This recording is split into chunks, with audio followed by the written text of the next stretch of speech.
दोस्तों नमस्कार। एक बार फिर से आपका स्वागत है। कैसे हैं आप सब लोग? आई होप आप बहुत ही बढ़िया होंगे।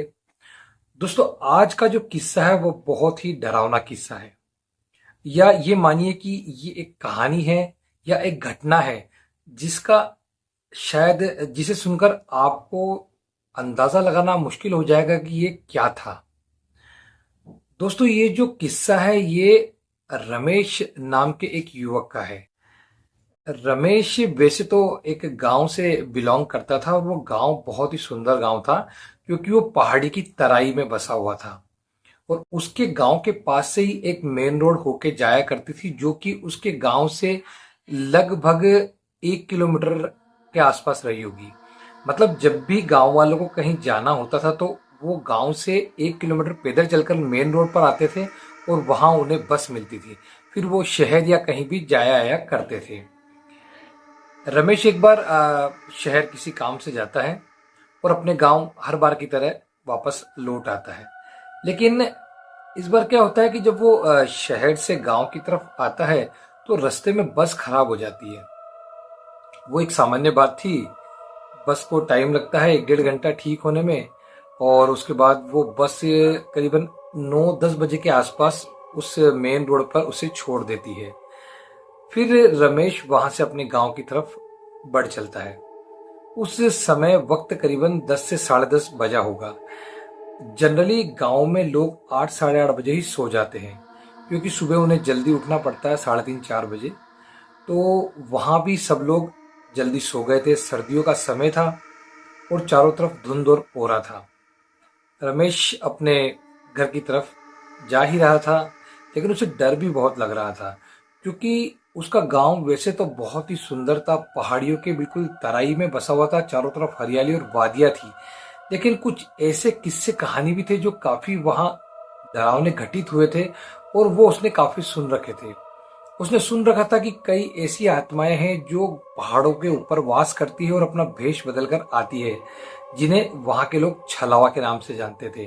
और जो छलावा होता है ये किसी का भी रूप बदलकर आपके सामने आ सकता है, और ये बहुत ही भयानक होता है। ये क्या करता है कि आपको, आपकी मति को भ्रमित करता है, आपके दिमाग को डाइवर्ट कर देता है, और उससे आदमी का जो दिमाग होता है वो काम करना बिल्कुल बंद कर देता है, और वो छलावे के बहकावे में आकर या तो कहीं ऊपर से नीचे कूद जाता है, या कहीं कुएं में गिर जाता है, या फिर कुछ ऐसा कर बैठता है जो उसके लिए बहुत ही घातक होता है।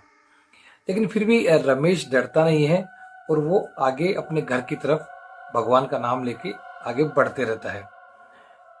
तभी रमेश गांव में जैसे ही इंटर होता है तो रमेश देखता है कि उसका दोस्त जिसका नाम बद्री था वो गांव के मतलब घुसते ही थोड़ा अंदर गली में खड़ा हुआ था।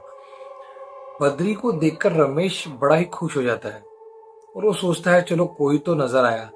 लेकिन एक विचार उसके दिमाग में ये भी आता है कि बद्री इतनी रात को यहाँ क्या कर रहा है, ये तो सो जाता है जल्दी।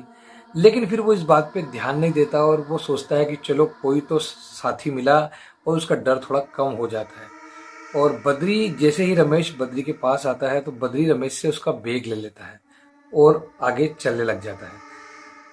रमेश बद्री से बार बार बोलता है कि यार तू कैसे आ गया, तू तो सोया नहीं क्या अभी तक? तुझे पता था क्या मैं आ रहा हूँ, या मैं लेट हो गया है? जो भी वो बातें बोलनी थी रमेश कंटिन्यूस बद्री से बात किए जाता है। लेकिन रमेश गौर करता है कि बद्री बहुत ही बातूनी किस्म का लड़का रहता है, और वो रमेश की एक भी बात का जवाब नहीं देता है।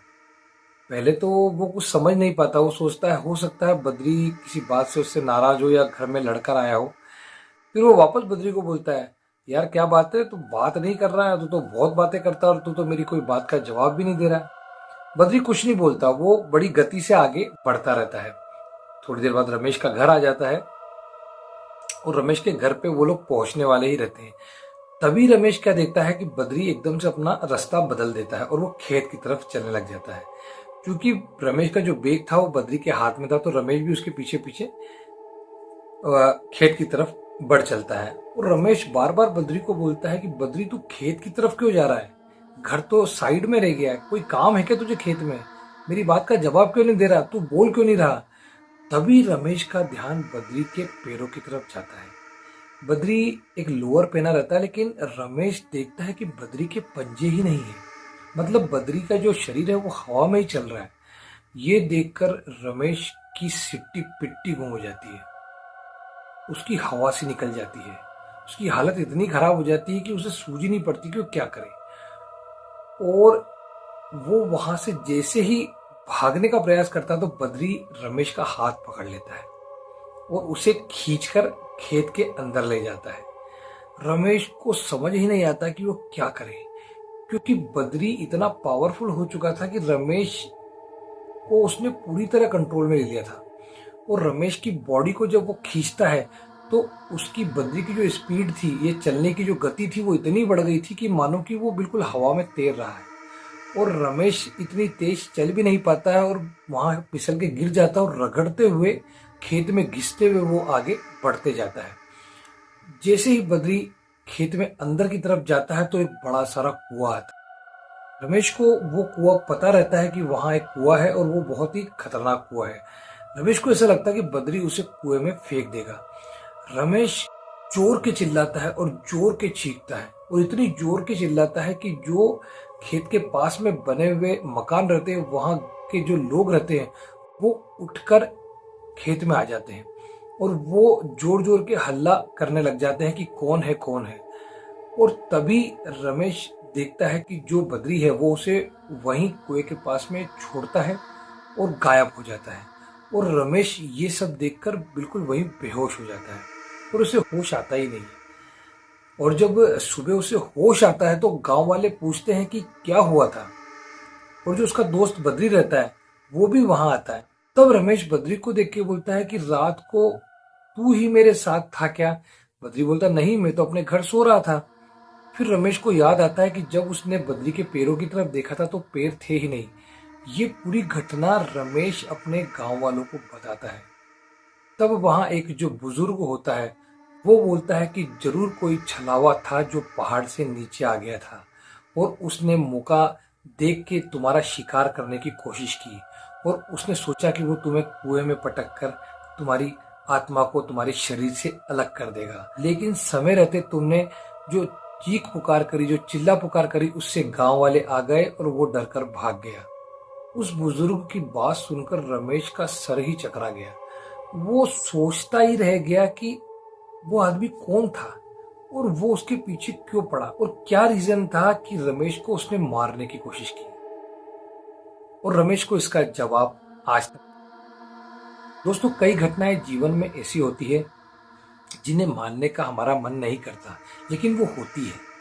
आप उसे डरावनी घटना भी बोल सकते हैं, उसे भूतिया घटना भी बोल सकते हैं।